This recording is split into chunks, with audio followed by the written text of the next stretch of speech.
বড় ভাই বাবা বুড়া মা বুড়া লেখাপড়া বাদ দিয়া কয় কাজে নেমে গেলাম, যদি আমি লেখাপড়া করি মা বাবার কষ্ট হবে, খরচ দিবে কেমনে। বড় ভাই বড় শিক্ষিত হওয়ার স্বপ্ন বাদ দিয়া মা বাবার খেদমতে চলে গেল, কাজ করে। আর কয় আমার ছোট ভাইরে মানুষ বানাই, আমি কাজ করে করে ছোট ভাইয়ের খরচ দিব। ছোট ভাইরে কষ্ট করে করে মানুষ বানাইছে, কিন্তু বহু ছোট ভাই বড় ভাই মানুষ হইতে পারে না, শিক্ষিত না হয় ছোট ভাইরে বানাইছে। ছোট ভাই এখন চাকরি করে, বড় ভাইয়ের খবর নেয় না। নাই ঈদের সময় এখন বিয়ে কইরা কত আনন্দ, চাকরি করে, টাকার অভাব নাই। একই জায়গার এক পার্শ্বে বড় ভাইয়ের ছোট একটা ভাঙা ঘর, বড় ভাইয়ের ভাঙা ঘর আর ছোট ভাইয়ের ঘরটা ছাদ দেওয়া বিল্ডিং। ঈদের বাজার লইয়া যখন গোপনে ঘরে আইয়া স্ত্রীরে কয় জামা কাপড় গুলো সন্তানের দাও, তুমি নাও। বড় ভাই তো জানালা দিয়া তাকায় দেখছে ছোট ভাই আসছে, কিন্তু বড় ভাই রে জিগায় না। বাচ্চা রেখে আর কন্ট্রোলে রাখা যায়? ও দৌড় দিছে, কাকা আসছে। দৌড়াইয়া গিয়া দেখে ওর চাচতো ভাই নতুন জামা পইরা কত আনন্দ করে। ও একটা দৌড় দিয়া কয় আব্বু আমারে জামা দিবা কবে? বাবা এই কথা শুই না চোখে আর পানি ছেড়ে কান্না করে, আর বুকে জড়ায় গায় বাবা কাঁদিস না, আল্লাহ যেদিন তৌফিক দিবে সেদিন তোরে জামা কাপড় দিবে। এমন নিব হারাম বড় বাইরে জিগায় না, কোনো খোঁজ খবর নেয় না, কিন্তু বড় ভাই বাবার সমতুল্য, এত দূরে দূরে রাখে বড় ভাইরে ছোট ভাই। হঠাৎ করে রাতে 3টায় টেলিফোন আসছে, কে তুমি? বলে ভাইয়া আমি তোমার ছোট ভাই। এই রাত্রে কেন ফোন? আমারে চৌরাস্তায় একদল গুন্ডারা আমারে ধরছে। বড় ভাই কাঁচা ঘুমের মধ্যে একটা লাফ দিয়ে দৌড় দিছে, আয় দাঁড়া আমি আসতেছি। বড় ভাই কষ্টের কথা মনে রাখে না, একটা দৌড় দিয়া সামনে গিয়া এভাবে হাত বের করে বুকটা দিয়া কয় যত মার মারতে চাও আমারে মার, আমার ছোট ভাইয়ের গায়ে হাত দিবি না, কারণ ওর প্রস্রাব আমি গায়ে লাগাইছি, ওর প্রস্রাব আমি গায়ে লাগাই ওরে বড় বানাইছি, না খাইয়া ওরে খাওয়াইছি, আমারে মার, ওরে মারবি না। তাহলে ভাই ভাইয়ের জন্য কতটা আপন আল্লাহ বুঝায় দেয়। কিয়ামতের দিন এত কলিজার আপন ভাইটাও কোনো পরিচয় দিবে না, পালাতে থাকবে। ওলামায়ে কেরামের মজলিসে বসলেই লাভ, বসলেই লাভ। কি লাভ? 1 নাম্বার লাভ হলো গুনাহ হবে না, শুধু সওয়াব হবে। কিয়ামত পর্যন্ত চাইলেও কি আর নবীজিকে পাবেন? আসবেন নবী? না আপনাদের এই সিরাজদি খান নবী মাঝে মাঝে আসেন, রবিউল আউয়ালে? তাহলে নবী আর কিয়ামত পর্যন্ত আসবেন না। সাহাবায়ে কেরামও আর বড় বড় আইম্মায়ে কেরাম কেউ আসবেন না, বড় বড় আউলিয়ায়ে কেরাম যারা চলে গেছেন তারাও আর আসবেন না। কিয়ামত পর্যন্ত এই জাতির সামনে আপনার চেহারাকে আয়নার সামনে নিবেন, সে আয়না হলো ওলামায়ে কেরাম। ঠিক, তাও ওলামায়ে কেরামদের মধ্যেও ভাগ আছে। ওলামায়ে কেরাম তারা কারা? একমাত্র যারা আহলে হক। বড় এক বাহিনী আছে ওলামায়ে কেরামের মধ্যে, যারা আহলে বাতিল। তারা কি? বাতিল। যারা আহলে হক চিনবেন কি করে? যারা বাতিল চিহ্নিত, এরা তো আমগো থেকে পাগড়ি বড়টা লাগায়, আমাদের থেকে চেহারা অনেক সুন্দর, টাইটেল আমাদের নামে টাইটেল তো নাই, লেখলেও রাগ করি। আর এগো টাইটেল 4-5 লাইন এগো নাম থাকে, অনেকের নামই থাকে না, বাস। তাহলে এরা অনেক টাইটেলওয়ালা, অথচ আউযুবিল্লাহটাও ঠিক মতো বলতে পারবে না। এরা এই যুগের মুজাদ্দিদে জামাত, আন্তর্জাতিক বেঈমান। এদের থেকে বাঁচার উপায় কি, চিনবেন কি করে, সেখানেও তো আপনার এক ঝামেলা। চিনার প্রথম উপায় হলো তার চলা ফেরা উঠা বসা সবগুলো হতে হবে রসুলের সুন্নত অনুযায়ী। কার আদর্শ? নবীজির আদর্শ। সাধারণ মানুষ শয়তানের ধোঁকায় পড়ে বাম হাতে পানি পান করবে, কিন্তু যারা আল্লাহর প্রিয় বান্দা হবেন, আলেম হক, তারা বাম হাতে পানি পান করবেন না। এদের বয়ানের মধ্যে থাকবে মাধুর্যতা, কান্না। এদের কাছে মানুষ গেলেই আমলের দিকে আগায় যাবে, গুনাহ ছাড়তে রেডি হবে, আল্লাহর ভয় তাদের অন্তরে আসবে। এটা প্রাথমিক কিছু নমুনা। আল্লাহ সবাইকে বুঝার, আমল করার তৌফিক দান করে। ওলামায়ে কেরামের কাছে বসলে মুর্দা দিল জিন্দা হয়। মুর্দা দিল কি হয়? জিন্দা হয়। আপনারা জানেন কিনা জানি না, অবশ্যই জানেন, রাতের বেলা চাঁদের আলো আসে না, চাঁদের নিজস্ব কোনো আলো নেই, জানেননি? তাহলে চাঁদে আলো পায় কই? সূর্য থেকে। সূর্য থেকে আলো পাইয়া এটা আমাদেরকে দেয়। ঠিক আল্লাহ পাক কুদরতের নূরের আলো আর ঝলক দেন আল্লাহর প্রিয় বান্দাদের কলবে, আর এখান থেকে আলো নিবে সাধারণ মানুষ, উলামায়ে কেরাম থেকে, তার বাবার থেকে দিবে না। আল্লাহর দেওয়া আলো এদের নেক নজর যখন লেগে যাবে, তখন কলবের মধ্যে গিয়ে ওই নূরের পাওয়ার বেড়ে যাবে।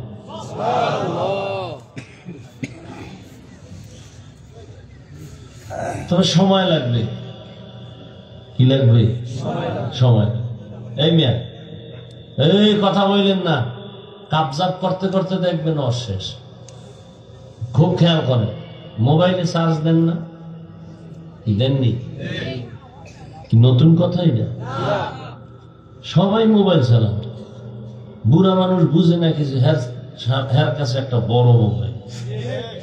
ছেলে বিদেশ, বাপেরে কি দিবে? একটা মোবাইল দিয়ে। আর এখন বিয়ার হাতিয়ে তো মোবাইল, কি জামাইরে মোবাইল তাড়াতাড়ি মাইয়া থুয়ে আর একদিকে ভাগতে পারে। সব ঠিক হইলে তার ব্যাটে কি? তো মোবাইলে চার্জ দেন। বুড়ারা বুঝবে কিনা জানি না, যারা বুঝেন তারা জবাব দিয়ে। কিছু চার্জার আছে দিলেই 2 ঘন্টার চার্জ আধা ঘন্টায় হয়ে যায়, হয়নি? কি চার্জার এটা? হ্যাঁ, জানে, ফাস্ট চার্জার। আর কিছু চার্জার আছে দিলে এটা আনলিমিটেড হতেই থাকে। আজকে জুমায় বয়ান করছে এই বিষয়টা নিয়ে। কিছু করলি নবী এটা করে নাই, নবীজি এভাবে করছে। তুমি কে নবীকে? নবীর সাথে টান দিয়ে তুলনা দিলা কেন? নবীজি একটা বেঈমানের দিকে চাইছে মহব্বতের নজরে, মুহূর্তের মধ্যে ফাস্ট চার্জারের মতো কলবের মধ্যে নূরের বাতি জ্বলে গেছে, মুহূর্তে ও আল্লাহর ওলি হয়ে গেছে। তুমি সেই তুলনা তোমাকে দাও কেন? তুমি তো গাঞ্জাখোর, মদখোর, সুদখোর। তোমার দিকে একজন আলেম খালি তাকাইলি কি পাওয়ার বাইরে যাবো নাকি? এত সোজা? তোমার মেহনত করতে হবে বছরকে বছর, বছরকে বছর, বছরকে বছর। তাহলে যদি কিছু আসে, ফট করে নবীর সাথে তুলনা দিয়ে ফেলবো। নবী এটা করে নাই, আমি কেন করব?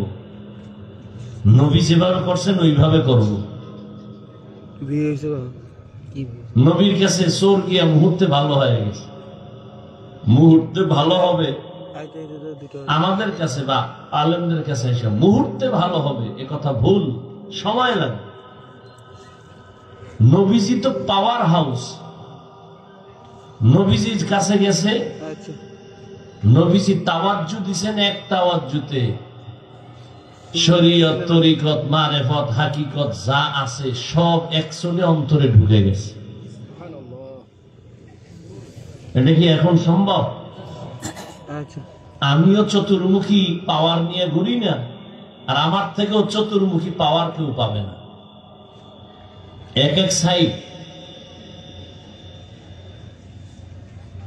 আল্লাহ বুঝার তৌফিক দান করে। তাহলে ওলামায়ে কেরামদের মজলিসে বসলেই কি লাভ না ক্ষতি? লাভ, অনেক লাভ। আমি যে আয়াত পড়ছি আপনারা সংক্ষেপে দু চারটি কথা খেয়াল করে শুনবেন। আল্লাহ বলেন, ওয়া আম্মা মান খাফা মাকাম রাব্বিহি ওয়া নাহান নাফসা আনিল হাওয়া ফাইন্নাল জান্নাতা হিয়াল মাওয়া। ওলামায়ে কেরামের রুহানি পাওয়ার বা নেক নজর মোবাইলে নিবেন না কলবে নিবেন? কোথায় নিবেন আগে সিদ্ধান্ত করেন। তো মোবাইল জ্বালাইছেন কেন? তো কলব না খালি করবেন। আপনি মোবাইলটার ধরে কি বুঝান? আপনি মোবাইলওয়ালা, বিদেশি মোবাইল চালান, এটা আমার দেখাইতেছেন, এটার আলগি দিচ্ছেন কেন? মোবাইলে আপনি যা করবেন এটা আকাম। এই মুহূর্তে আপনি মোবাইলে যা করবেন এটা কি আকাম? আকাম, এটা কাম না। হ্যাঁ, যদি মনে করেন কাম, তাহলে আমনের কামটা ওই ক্যামেরাওয়ালারা করতেছে, কালকে সকালে ওদের থেকে নিয়ে নিবেন। আমনের এনে কোনো কাম নেই, এগুলো আকাম। শয়তানে যারে ধরে কাম থুইয়া আকাম করে। 24 ঘন্টায় তো মোবাইল নিয়ে মরে থাকেন। আল্লাহ বেহেশতের বাগানে নিয়ে আসে, 2-1 ঘন্টা মোবাইল না চালাইলে গুনাহ হবে। নামাজ পড়তে যায় 10 মিনিট মসজিদে, হ্যাঁ মোবাইল নিয়ে যাবে, বন্ধ করবে, হ্যাঁ মনে থাকে না। ইমাম সাহেবের এত সুন্দর তেলাওয়াত, ওর গজবে মোবাইলের এক রিংটোনে সব ধ্বংস করে দিচ্ছে। মুক্তাদিরা খুব মনোযোগ সহকারে শুনতেছে, তেলাওয়াত এত সুন্দর, ওই মোবাইল বন্ধও করে নাই। আর রিংটোন কি বাঙালি রিংটোন না, সব বিদেশি রিংটোন। এমন ভাবে বাইজে উঠছে, মুক্তাদিগ অন্তর একদিন আল্লাহ তো হবেই, ইমামের কেরাতাও লেগেছে। এর মধ্যে আবার কিছু আছে সুযোগ সন্ধানী, নিজে বহু আকাম করে, আজকে ওটা ধরা পড়ে নাই, আর একজনটা পড়ছেন চিল্লায়, এই মিয়া মোবাইল চালাইতে পারেন না, বন্ধ করবেন না, ও এর চেয়ে বেশি আকাম করে। এরকম কিছু বেয়াদব আছে সমাজে। আল্লাহ হেদায়াত দান করে। ওয়া আম্মা মান খাফা মাকাম রাব্বিহি ওয়া নাহান নাফসা আনিল হাওয়া ফাইন্নাল জান্নাতা হিয়াল মাওয়া। আল্লাহ বলেন, কিয়ামতের দিন আমি আল্লাহর আদালতে দাঁড়াইয়া হিসাব দেওয়ার ভয়ে যারা দুনিয়ায় নিজেকে গুনাহ থেকে বাঁচাইবে, আমি আল্লাহ ওয়াদা করলাম তাকে বিনা হিসাবে জান্নাত দিব। সুবহানাল্লাহ। না সারাদিন বিড়ি ঢেললে সুবহানাল্লাহ। নবীজি বলেন, ইত্তাকিল মাহারিম তাকুন আ'বাদান নাস। আল্লাহর নিষিদ্ধ জিনিস থেকে নিজেকে বাঁচাও, তো মানুষের কাছে মর্যাদা তোমার বেড়ে যাবে। বাড়াবেন কে? আল্লাহ বাড়ায় দিবেন। কেমন বাড়াবেন? দুনিয়াতে মানুষ বানানোর আগেই তো আল্লাহ মর্যাদাবান করে বানাইছেন। 24টা ঘন্টার প্রতিটি মুহূর্ত নূরে তৈরি ফেরেশতারা আল্লাহর তাসবিহ পড়ে গুণগান করে। একটা গুনাহ করবে দূরের কথা, ফেরেশতারা গুনাহ চিনেই না। এরপরেও ফেরেশতারা আল্লাহর কাছে দামি না, মর্যাদাবান না। কিন্তু মানুষকে আল্লাহ এত সম্মান করেছেন, এত সম্মান দিয়েছেন যে মানুষ কেমন মানুষ চাইলেই সে নামাজ বাদ দিয়ে চলবে, চাইলে মন্দিরে যাবে, চাইলেই মসজিদে যেতে পারবে, চাইলেই নেক আমল করতে পারবে, চাইলেই গুনাহ করতে পারবে। এই মানুষের আল্লাহ মর্যাদাবান করার পরে মানুষ বানাইছেন, বানাইয়া মর্যাদা দেন নাই, মর্যাদার সিদ্ধান্ত নিয়ে তারপরে মানুষ বানাইছেন। ওয়ালাকাদ কাররামনা বানি আদম وحملناهم في البر والبحر ورزقناهم من الطيبات وفضلناهم على كثير ممن خلقنا تفضيلا। আল্লাহ বলেন, বনি আদম বড় দামি, আমি আল্লাহ এদের জন্য দুনিয়ার জমিনে চলার মতো সুন্দর ব্যবস্থা করে দিয়েছি। পানির মতো আমি আল্লাহ মানুষের জন্য আমার জমিনে সুন্দর খানার আয়োজন করেছি। গর্তের পিপিলিকার খানা আমি আল্লাহ দেই, জঙ্গলের হাজারো প্রাণীর খানা আমি আল্লাহ দেই, উড়ন্ত পাখির খানাও দেই, নদীর মধ্যে হাজারো ধরনের মাছ এর খানাও আমি দেই। তবে মানুষের খানার মতো পিওর সুস্বাদু খানা জমিনে আর কাউকে আমি দেই না। মানুষের খানা এত পিওর, সব খানা আমি কাবারে ঢুকাইয়া দিছি। তুমি যে ভাত খাবা চাল কাবারে, তুমি রুটি খাবা গম কাবারে, তরকারি খাবা কাবার করে দিলাম, মাছ খাবা কাবার দেওয়া আছে, গোশত খাবা এখানে তোমার চামড়ার কাবার লাগানো, আবার চামড়ার উপরে পশমের কাবার লাগানো, সব আমি মানুষ তোমার জন্য পিওর রেখেছি। যদি কোনো রিজিকে ভেজাল থাকে, এই ভেজাল আমি আল্লাহ করি নাই, নিমক হারাম মানুষ করেছে।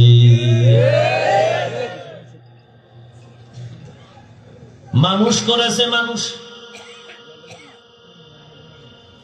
এজন্য আমি বলেছি আজ মসজিদে, কালকেও এক ওয়াজে বলছি, পশু পশুর এই পরিমাণ ক্ষতি করে না, মানুষ মানুষের যেই পরিমাণ ক্ষতি করে। এজন্য আল্লাহ বলেন, মানুষ বড় নিমক হারাম। ইন্নাল ইনসানা লিরাব্বিহি লাকানুদ। আল্লাহ বলেন, তোমার জন্য পিওর খানার আয়োজন করেছি এবং হালাল সুস্বাদু, শরীরের জন্য যেটা তোমার ভিটামিন উন্নতি হবে। আমি আল্লাহ হাজার কোটি ধরনের খানার ব্যবস্থা করেছি। হারাম খাইও না, তুমি হালালটাই খাও, শরীর তাজা থাকবে, ইমানের পাওয়ার বেড়ে যাবে। এবং আল্লাহ বলেন, এই মানুষের মধ্যে আমি একের তুলনায় অন্যকে আরো মর্যাদা বাড়াইছি। জিন আর ফেরেশতার তুলনায় মানুষ দামি, আবার এই মানুষের ভেতরে যারা ঈমানওয়ালা তারা অন্যদের তুলনায় আরো দামি। আবার ঈমানওয়ালাদের ভেতরে যারা শুধু ঈমানওয়ালা না আমলওয়ালা, তারা ঈমানওয়ালাদের তুলনায় দামি।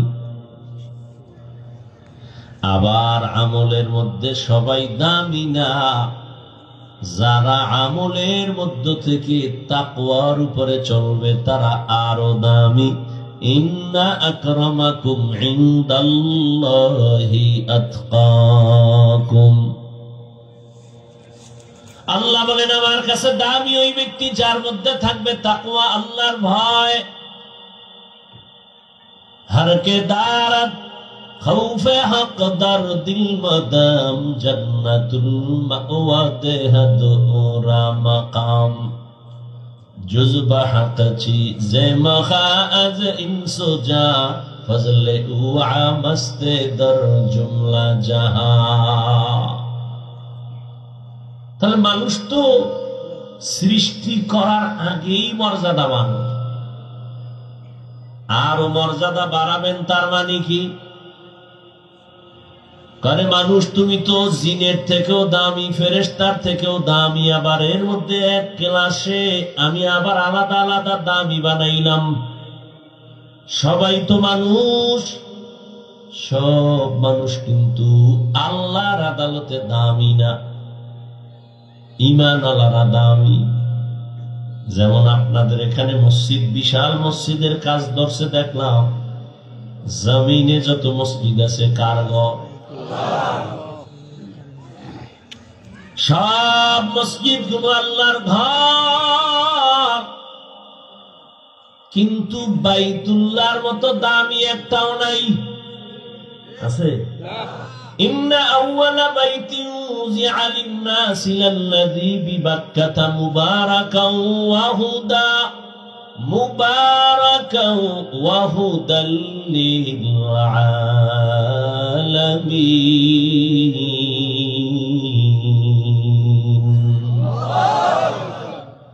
সব মসজিদ কার ঘর? বাইতুল্লাহর সমান? কেমন বাইতুল্লাহ? যে বাইতুল্লাহর এরিয়ায় যদি বলে আল্লাহ, 1,00,000 বার আল্লাহ বলার সওয়াব। আমাদের বরিশালে মসজিদ করছে, মানুষ দেখতে যায়। টাঙ্গাইলে মসজিদ করছে, মানুষ দেখতে যায়। মহিলারাও যায়, গিয়া ছবি ভিডিও করে, কিন্তু নিমক হারামেরা নামাজ পড়ে না। বাইতুল্লাহ এমন একটা ঘর, যে ঘরটার দিকে শুধু তাকায় থাকবে, শুধু সওয়াব আর সওয়াব। আমরা মসজিদের দিকে তাকায় থাকবে সওয়াব। সব মসজিদ কার ঘর? বাইতুল্লাহ কি এটাও আল্লাহর ঘর? সব সমান? ঠিক তেমনি ভাবে আপনাদের এলাকায় কুকুর আসেনি, কার মখলুক? বলেন না কেন? কিন্তু এই কুকুরগুলো সব আল্লাহর মখলুক। এর মধ্য থেকে ওই কুকুর দামি, যে আসহাবে কাহাফের সাথে সম্পর্ক আছে, ওটা দামি। নবী বলেন ওই কুকুর জান্নাতে যাবে। এই সাউন্ড কমাও, বাড়াও, এরকম করো। এদিকে সাউন্ড বাড়া। এই যে আপনাদের এখানে এই আশেপাশে পিপিলিকা আছে না? পিপিলিকা কার মখলুক?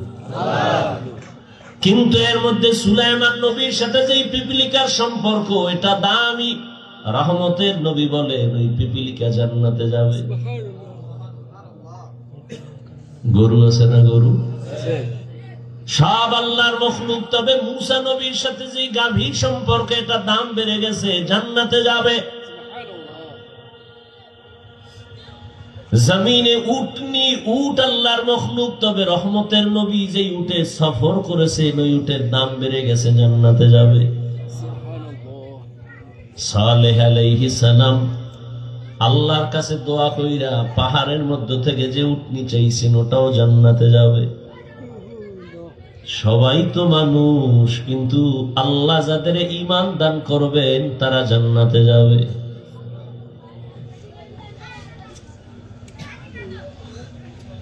একে অন্যের তুলনায় মর্যাদাবান। সমস্ত মানুষের তুলনায় ঈমান ওয়ালারা দামি। ঈমান ওয়ালাদের মধ্যে আমল ওয়ালারা দামি, আমল ওয়ালাদের ভেতরে তাকওয়া ওয়ালারা দামি। এখন সবাই তো তাকওয়া ওয়ালা, কথার কথা খেয়াল করুন, সবাই তাকওয়া ওয়ালা। সবার মান কি সমান? কয় না। কার মর্যাদা বেশি? কয় যে যত আল্লাহর জন্য নিজের বিনয়ী করে রাখবে, ছোট মনে করে রাখবে, নবীর আদর্শের মোকাবেলায়, ওই বান্দার দাম খালি বাড়বে। বলে কেমন বাড়বে? কয় এখন তোমারে ভালোবাসে 1,00,000 মানুষ, দাম যখন আল্লাহ বাড়ায় দিবেন মর্যাদা, তোমাকে ভালোবাসবে 18 কোটি মানুষ। এখন ভালোবাসে তোমারে হুজুরেরা, মুমিনেরা। আল্লাহর কাছে যদি মর্যাদা বেড়ে যায়, তখন তোমাকে ভালোবাসবে বেঈমানেরাও। আরো যদি বিনয়ী হয়ে চলো, তাহলে এখন তোমাকে ভালোবাসে শুধু মানুষ, এক পর্যায়ে তোমার ভালোবাসা বেড়ে এমন পর্যায়ে হবে যে সব জঙ্গলের ভিন্ন প্রাণীরাও তোমাকে ভালোবাসবে। এখন তুমি মানুষের বলো বসো, বসে, দাঁড়াও, দাঁড়ায়। যদি তুমি আল্লাহর মোহাব্বত নিয়ে তাকওয়ার মানদণ্ডে আগাও, তখন আল্লাহ তোমার এমন ভালোবাসার পাওয়ার দিবে, তখন তুমি জঙ্গলের বাঘের যদি বলো বাঘ দাঁড়া দাঁড়ায় যাবে। থাকো বাদ আবো আতিশ বন্দা মানে তু মুর্দা বাহক জিন্দা। বিনয়ী হয়ে চলো, মর্যাদা বাড়াবেন কে? আল্লাহ বলেন কিয়ামতের ময়দান বড় ভয়ঙ্কর ময়দান, আমার আদালতে দাঁড়াইয়া হিসাব দেওয়া লাগবে। সেই ভয় অন্তরে জমা করে দুনিয়ায় যারা নিজেকে গুনাহ থেকে বাঁচাইবা, আমি আল্লাহ তাকে বিনা হিসাবে জান্নাত দান করব।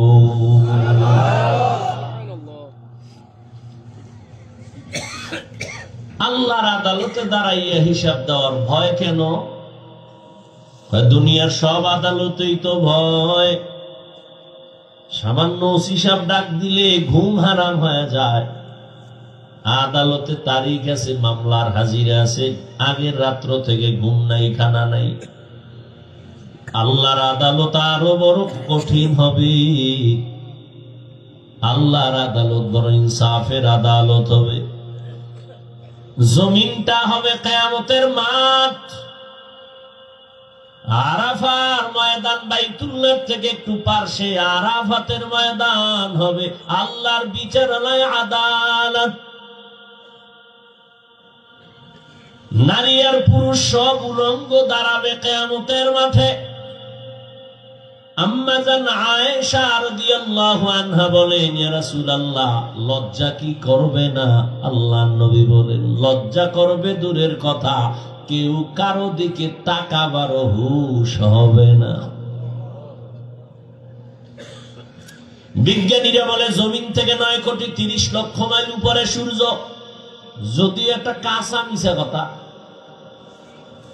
কারণ সূর্যের কিনারায় পৃথিবীর কেউ যেতে পারে না, পারবেও না।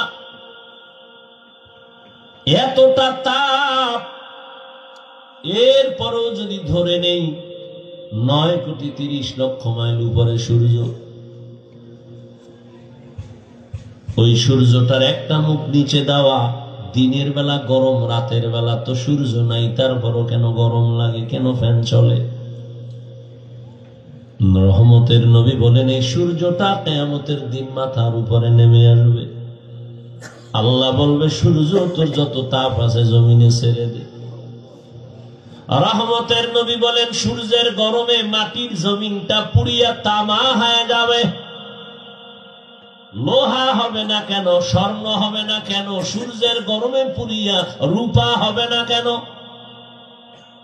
স্বর্ণের মধ্যে, রূপার ভেতরে, তামার মধ্যে, পিতলের মধ্যে, লোহার মধ্যে ওই গুণটা নাই, তামার মধ্যে যে গুণটা আছে।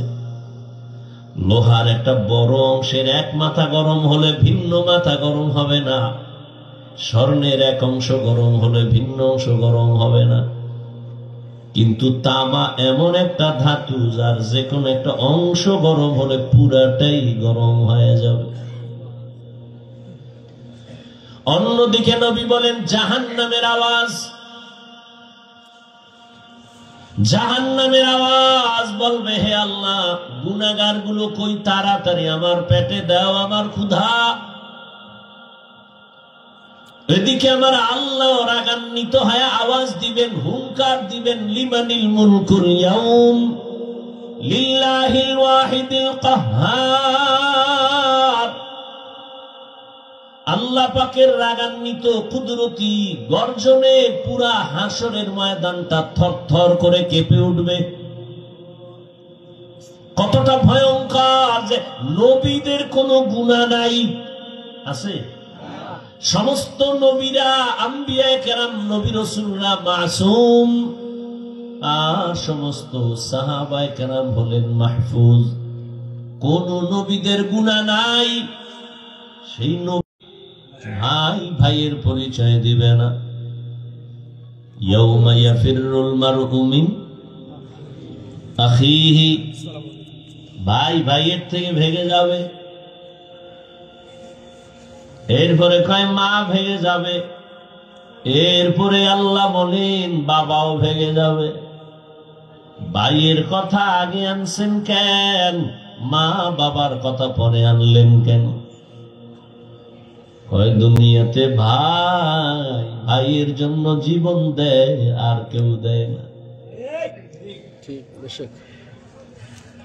বড় ভাই বাবা বুড়া, মা বুড়া, লেখাপড়া বাদ দিয়া কয় কাজে নেমে গেলাম, যদি আমি লেখাপড়া করি মা বাবার কষ্ট হবে, খরচ দিবে কেমনে? বড় ভাই বড় শিক্ষিত হওয়ার স্বপ্ন বাদ দিয়া মা বাবার খেদমতে চলে গেল কাজ করে, আর কয় আমার ছোট ভাইরে মানুষ বানাই, আমি কাজ করে করে ছোট ভাইয়ের খরচ দিব। ছোট ভাইরে কষ্ট করে করে মানুষ বানাইছি, কিন্তু বহু ছোট ভাই বড় ভাই মানুষ হইতে পারে না, শিক্ষিত না হয়, ছোট ভাইরে বানাইছি, ছোট ভাই এখন চাকরি করে, বড় ভাইয়ের খবর নেয় না। নাই ঈদের সময় এখন বিয়ে কইরা কত আনন্দ, চাকরি করে, টাকার অভাব নাই। একই জায়গার এক পার্শ্বে বড় ভাইয়ের ছোট একটা ভাঙা ঘর, বড় ভাইয়ের ভাঙা ঘর আর ছোট ভাইয়ের ঘরটা ছাদ দেওয়া বিল্ডিং। ঈদের বাজার লইয়া যখন গোপনে ঘরে আইয়া স্ত্রীরে কয় জামা কাপড় গুলো সন্তানের দাও, তুমি নাও। বড় ভাই তো জানালা দিয়া তাকায় দেখছে ছোট ভাই আসছে, কিন্তু বড় ভাই রে জিগায় না। বাচ্চা রেখে আর কন্ট্রোলে রাখা যায়? ও দৌড় দিছে, কাকা আসছে, দৌড়াইয়া গিয়া দেখে ওর চাস্তো ভাই নতুন জামা পইরা কত আনন্দ করে। ও একটা দৌড় দিয়া কয় আব্বু আমারে জামা দিবা কবে? বাবা এই কথা শুই না চোখে আর পানি ছেড়ে কান্না করে, আর বুকে জড়ায় গায় বাবা কাঁদিস না, আল্লাহ যেদিন তৌফিক দিবে সেদিন তোরে জামা কাপড় দিবে। এমন নিমক হারাম বড় বাইরে জিগায় না, কোন খোঁজ খবর নেয় না, কিন্তু বড় ভাই বাবার সমতুল্য, এত দূরে দূরে রাখে বড় ভাইরে ছোট ভাই। হঠাৎ করে রাতে 3টায় টেলিফোন আসছে, কে তুমি? বলে ভাইয়া আমি তোমার ছোট ভাই। এই রাত্রে কেন ফোন? আমারে চৌরাস্তায় একদল গুন্ডারা আমারে ধরছে। বড় ভাই কাঁচা ঘুমের মধ্যে একটা লাফ দিয়ে দৌড় দিছে, আয় দাঁড়া আমি আসতেছি। বড় ভাই কষ্টের কথা মনে রাখে না, একটা দৌড় দিয়া সামনে গিয়া এভাবে হাত বের করে বুকটা দিয়া কয় যত মার মারতে চাও আমারে মার, আমার ছোট ভাইয়ের গায়ে হাত দিবি না, কারণ ওর প্রস্রাব আমি গায়ে লাগাইছি, ওর প্রস্রাব আমি গায়ে লাগাই ওরে বড় বানাইছি, না খাইয়া ওরে খাওয়াইছি, আমারে মার, ওরে মারবি না।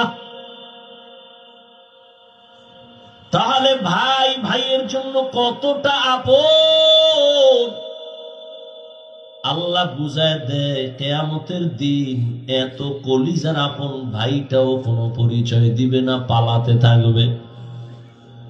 তাহলে মা বাবা তো আরো দূরে।